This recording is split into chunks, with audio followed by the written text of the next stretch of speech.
Good morning, beautiful parents, and welcome to a new week, a wonderful week of change and of beauty, because we are the change. We are the people that are going to make one beautiful family after another connect and see that our children and our families are not weird or strange.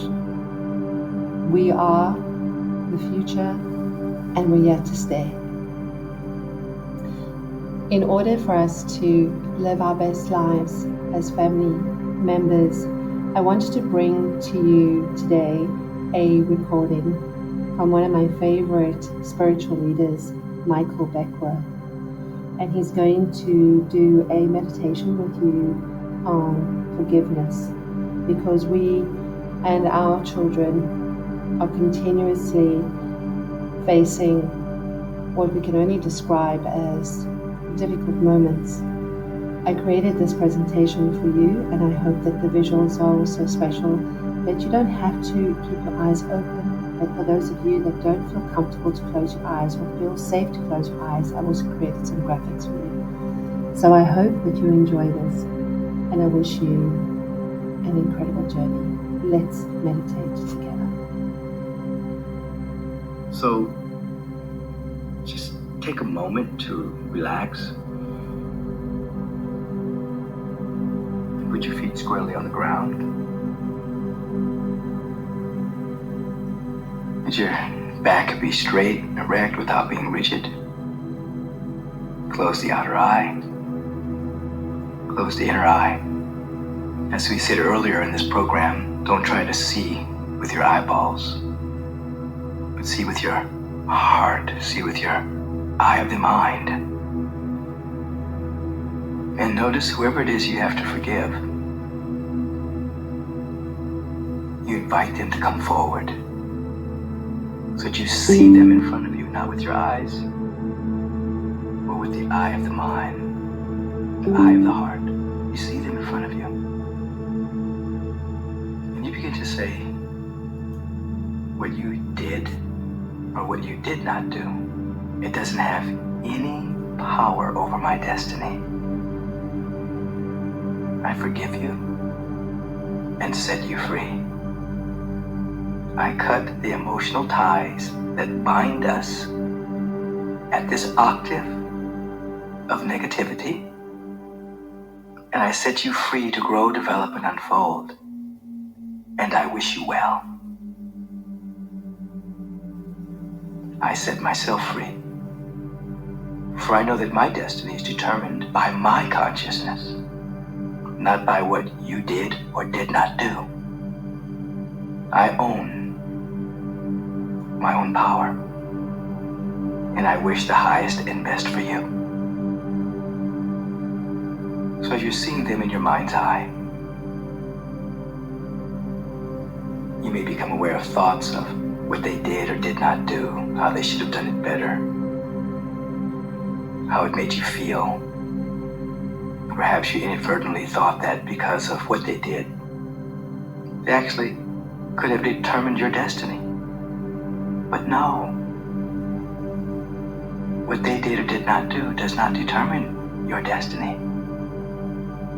Your thoughts determine your destiny. Your vision determines your destiny. Your actions determine your destiny. So you see this individual, and you release them to their greatest good. You set them free, and you set yourself free, so that the gift of your soul can unfold and reveal the majesty of one knowing, their intimate contact with the great power, the great presence, and the great love. Feel it now.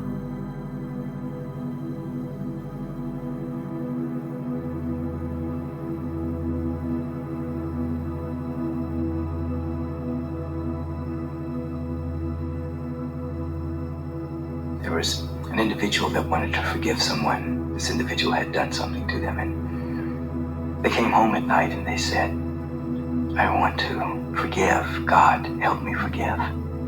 I've tried, but I just cannot forgive this person. And so as they went to sleep that night in that prayer, the presence of God sent them a dream. And in the dream they were taught that all forgiveness is self-forgiveness. For it is the releasing of toxins and all manner of opinions and points of view that are blocking the flow of one's own creativity, but is not doing too much to the other individual. In this dream, he was taught this, and when he woke up, he was so excited and he couldn't help but to forgive this individual that had done him wrong. And as he went on through the course of his day, as the day ended, he realized as he walked into his house that night that he still had a lot of rancor on his heart. And he prayed again, please, God, I want to forgive, I just can't forgive, help me. As he fell asleep, the presence of God sent an angel to him. And the angel lifted him out of the body temple and showed him this man's life and showed him everything that this man had been through, the man who was the perpetrator of the negative deed, and showed him all of the things that had occurred in that person's life, all the way up to the moment of the infraction. And the man could see that this person was actually operating from the highest they could operate at that moment. That if they knew better, they would have done better. But everything that had gone on in that individual's life, that moment represented the best that they could do. And he saw that and said, oh, that was the best that they could do. That was the most level of consciousness that they had achieved. They couldn't have done any better than what they did. He says, I'm willing to forgive. And he began his forgiveness process. The next night as he came home, he realized there was still some resentment and some anger in his soul, and he was vexed. He said, God, please, I want to forgive. I can't do it. Please help me. The presence of God released another angelic being, and the angelic being took him out of time and space. It took him back to the beginning before time, in which the mind of infinite intelligence was recreating itself in his own image and likeness. Before time began, he could see the beginning of souls. And he saw the beginning of this man's soul, and took him beyond even that, and lifted up the curtain of time and dualism and separation, and showed him something, and he saw that that man was him. That there was no separation, that that soul was him.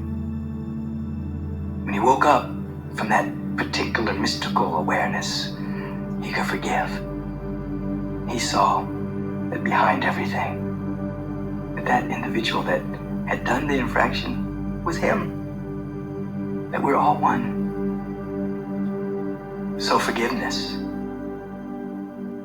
happens, and we have the realization that one, all forgiveness is self-forgiveness. You're feeling that now in this process.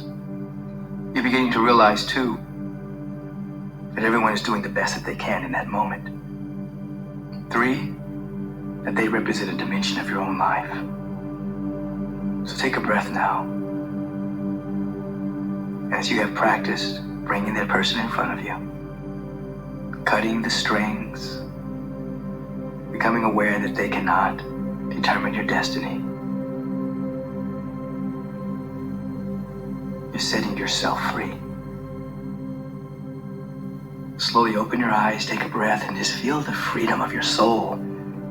You're co-creating your own destiny now. The other person, what they did and did not do, it does not determine that. You want to do some form of this every day. It doesn't have to be long and drawn out. You just look at your mate and notice if there's any lingering resentment, impatience, and just release the toxins of your soul. You scan your mind for the rest of your relationships and see if you're holding any blame or shame or negativity, and you just release the toxins of your soul. You see the people in front of you. You forgive them because you're forgiving yourself. Wow, powerful words, beautiful words. Remember to practice this every day if you can, and when you have time. Remember that the toxins that we are having in our body, that we carry with us, affect us and not the person that we're angry with, not the people that we do not get on with.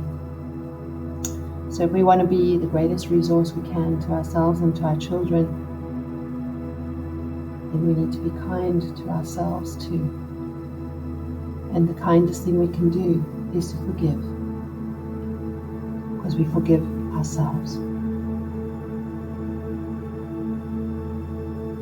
For the rest of the week, we'll be looking at what it means to be softer, gentler with ourselves, so that we can actually heal the body and heal the autonomic nervous system, and go forward